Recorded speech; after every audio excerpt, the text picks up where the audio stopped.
Tivemos sesión ordinaria da Xunta de Goberno Local, 42 asuntos levamos hoxe. Sí. Foi así intensa. Ben, comezamos. O primeiro, a adxudicación do proxecto de mellora do Parque de Santa Margarida. Adxudicamos as obras do plan de melloras no parque, un investimento de case 1 millón de euros para actuar en todo o conxunto do parque, son máis de 78.000 metros cadrados, e o último ano fomos completando con pequenas actuacións, a área canina, a nova pasarela pola avenida de Arteixo e demais. A adxudicataria Jardinería Arce e hai 3 liñas de traballo. A renovación e adaptación dos camiños e das sendas do parque, a ampliación e mellora dos equipamentos e do mobiliario, tanto os deportivos como os de lecer, bancos, tumbonas e demais, e a mellora nos espazos verdes do parque coa plantación de novas especies.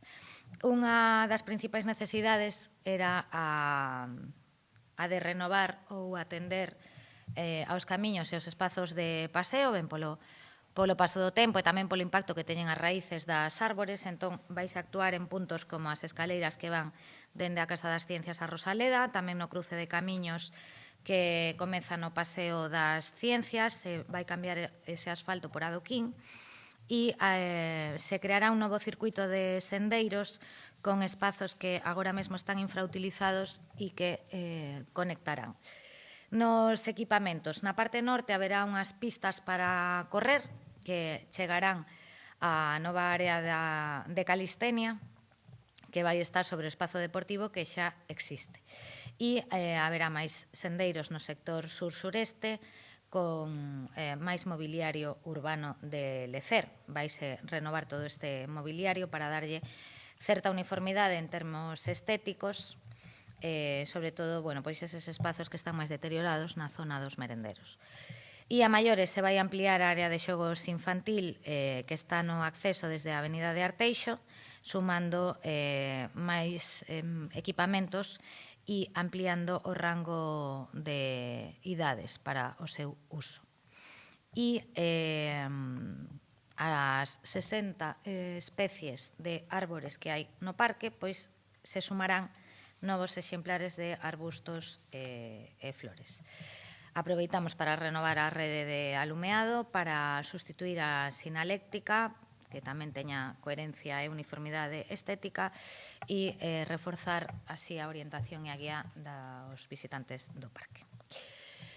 En segundo lugar, aprobamos o expediente para a contratación para a venda forzosa do inmoble que está no número 3 da Rúa Damas, que está, como saben, incluído no Plan Municipal para a Recuperación de Ruínas, e de maneira inmediata sairá a poxa pública un precio de partida de 110.884 euros.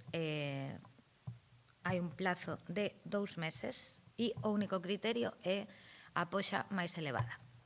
Quen máis poxe, pois será o adxudicatario deste inmoble, que, como sabedes, pois generaba problemas de saúde pública, de seguridade, leva 20 anos en un estado ruinoso e é o primeiro edificio que neste plan de ruínas pois se somete a poxa forzosa. Foi complicado porque tiña un embargo da Axencia Tributaria e levounos bastante tempo toda esa tramitación e os permisos da Axencia Tributaria para poder subastalo, pero finalmente pois sae xa esa poxa. Con este plan de ruínas pois nos permite conservar o patrimonio construído, facilitar o acceso á vivenda, ampliando a oferta residencial e tamén pois mellorar a calidade urbana e rematar con estes puntos de insalubridade.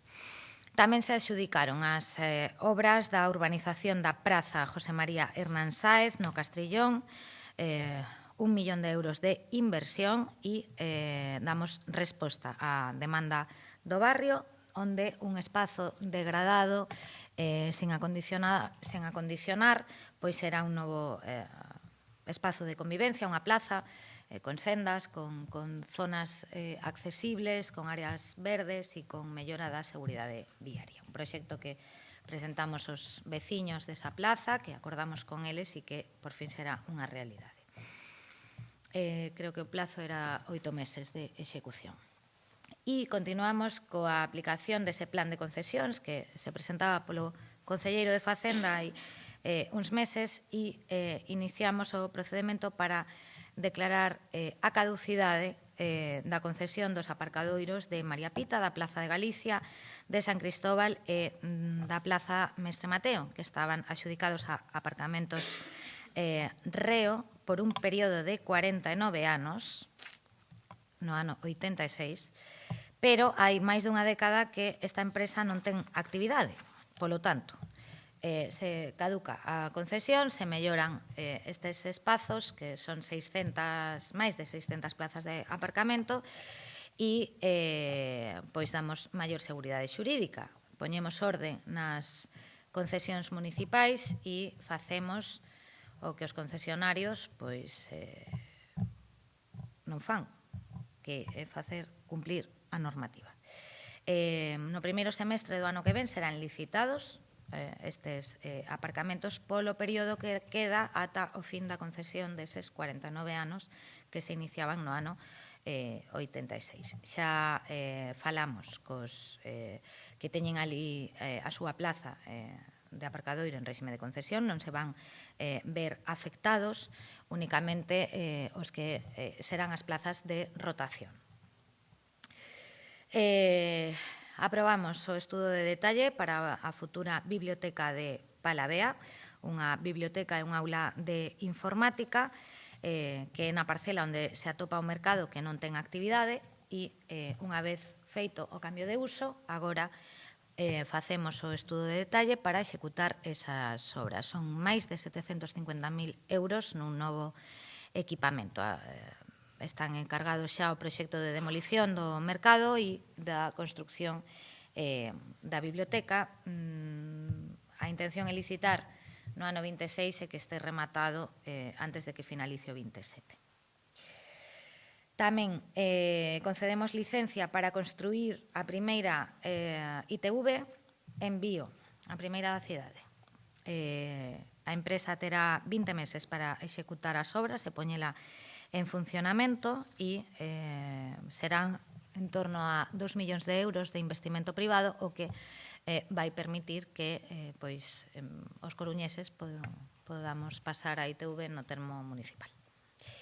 Aprobamos tamén as bases das bolsas Norteamérica 2026-2027 para que os estudantes de cuarto da ESO poidan cursar primeiro de bacharelato en Canadá, 30 plazas e o Concello, como sempre, sufraga a estadía en Canadá íntegramente.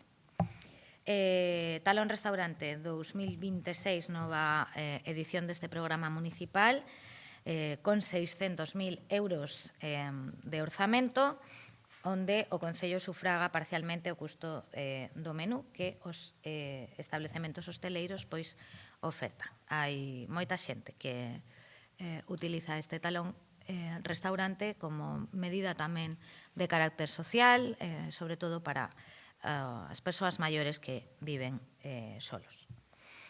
E se modificou o anexo de subvencións nominativas do orzamento 2025 para as entidades comerciais, toda vez que, como saben, desapareceu a FUC, a Federación Unión Comercial Coruñesa, que tiña unha axuda de 75.000 euros no orzamento, e agora esta partida se reparte entre 10 asociacións comerciais que integraban a federación para que non vexan perxudicada a súa actividade, as súas actividades de dinamización e, polo tanto, conten con ese apoio municipal. Adxudicamos tamén o servizo de atención na rúa a persoas sin fogar, máis de 370.000 euros para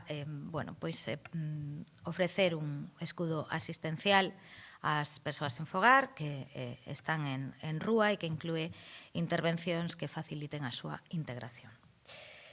Contratamos as obras de saneamento en Eirís de Abaixo, un orzamento de 371.000 euros que está cofinanciado coa Deputación. E tamén cofinanciado coa Deputación está a obra que é a mellora da senda peonil entre as rúas Simón Bolívar e Alfonso Rodríguez Castelao, máis coñecido como Camiño do Cura, nos Rosales. Transferimos 400.000 euros para a súa execución e o resto, que son 134.000, estará financiada polo POS da Deputación. Así, este breve resumen dos 42 asuntos da Xunta de Goberno. E se teñen algunha pregunta,